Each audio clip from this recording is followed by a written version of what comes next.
नमस्ते दोस्तों। आज की हमारी कहानी है नटराज और अपस्मार राक्षस।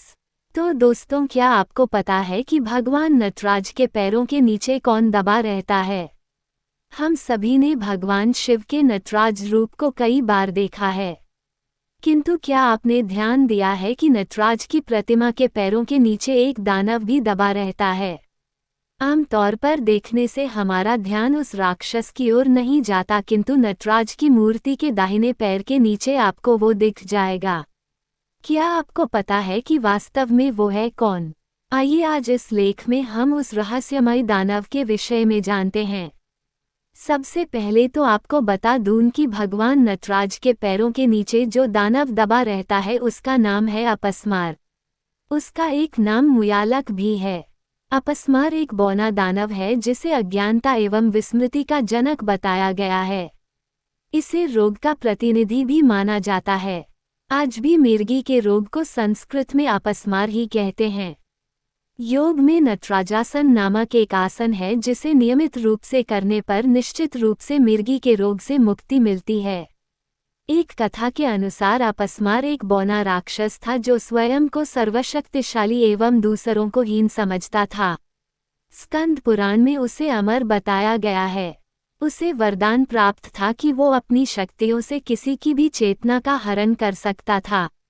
उसे लापरवाही एवं मिर्गी के रोग का प्रतिनिधि भी माना गया है। अपनी इसी शक्ति के बल पर अपस्मार सभी को दुख पहुंचता रहता था। उसी के प्रभाव के कारण व्यक्ति मिर्गी के रोग से ग्रसित हो जाते थे और बहुत कष्ट भोगते थे। अपनी इस शक्ति एवं अमरता के कारण उसे अभिमान हो गया कि उसे कोई परास्त नहीं कर सकता।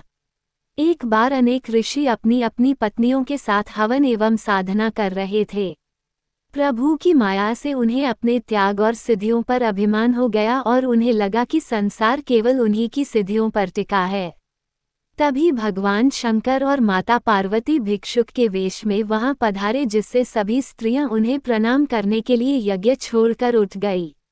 इससे उन ऋषियों को बड़ा क्रोध आया और उन्होंने अपनी सिद्धि से कई विषधर सर्पों को उत्पन्न किया और उन्हें भिक्षुक रूपी महादेव पर आक्रमण करने को कहा, किंतु भगवान शंकर ने सभी सर्पों का दलन कर दिया। तब उन ऋषियों ने वही उपस्थित अपस्मार को उन पर आक्रमण करने को कहा। स्कंद पुराण में ऐसा भी वर्णित है कि उन्हीं साधुओं ने अपनी सिद्धियों से ही अपस्मार का सृजन किया। अपस्मार ने दोनों पर आक्रमण किया और अपनी शक्ति से माता पार्वती को भ्रमित कर दिया और उनकी चेतना लुप्त कर दी, जिससे माता अचेत हो गई। ये देखकर भगवान शंकर अत्यंत क्रुद्ध हुए और उन्होंने 14 बार अपने डमरू का नाद किया। उस भीषण नाद को अपस्मार सहन नहीं कर पाया और भूमि पर गिर पड़ा। तत्पश्चात उन्होंने एक अलौकिक नटराज का रूप धारण किया और अपस्मार को अपने पैरों के नीचे दबाकर नृत्य करने लगे। नटराज रूप में भगवान शंकर ने एक पैर से उसे दबाकर तथा एक पैर उठाकर अपस्मार की सभी शक्तियों का दलन कर दिया और स्वयं संतुलित हो स्थिर हो गए। उनकी यही मुद्रा अंजलि मुद्रा कहलाई। उन्होंने उसका वध इसलिए नहीं किया क्योंकि एक तो वो अमर था और दूसरे उसके मरने पर संसार से उपेक्षा का लोप हो जाता, जिससे किसी भी विद्या को प्राप्त करना अत्यंत सरल हो जाता। इससे विद्यार्थियों में विद्या को प्राप्त करने के प्रति सम्मान समाप्त हो जाता। जब उन साधुओं भगवान शंकर का वो रूप देखा तो उनका अभिमान समाप्त हो गया और वे बारंबार उनकी स्तुति करने लगे। उन्होंने उसी प्रकार अपस्मार को निष्क्रिय रखने की प्रार्थना की ताकि भविष्य में संसार में कोई उसकी शक्तियों के प्रभाव में न आए। नटराज रूप में महादेव ने जो 14 बार अपने डमरू का नाद किया था, उसे ही आधार मानकर महर्षि पाणिनि ने 14 सूत्रों वाले रुद्राष्टाध्याय माहेश्वर सूत्र की रचना की। एक अन्य कथा के अनुसार एक बार भगवान शंकर के मन में एक अलौकिक नृत्य करने की इच्छा हुई। उसे देखने के लिए सभी देवता, यक्ष, ऋषि, गंधर्व इत्यादि कैलाश पर एकत्र हुए। स्वयं महाकाली ने उस सभा की अध्यक्षता की।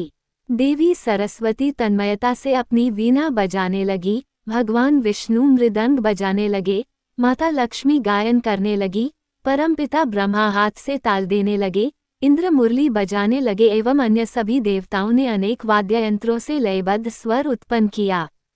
तब महादेव ने नटराज का रूप धर कर ऐसा अद्भुत नृत्य किया जैसा आज तक किसी ने नहीं देखा था। उस मनोहारी नृत्य को देखकर सभी अपनी सुध बुध खो बैठे। जब नृत्य समाप्त हुआ तो सभी ने एक स्वर में महादेव को साधुवाद दिया।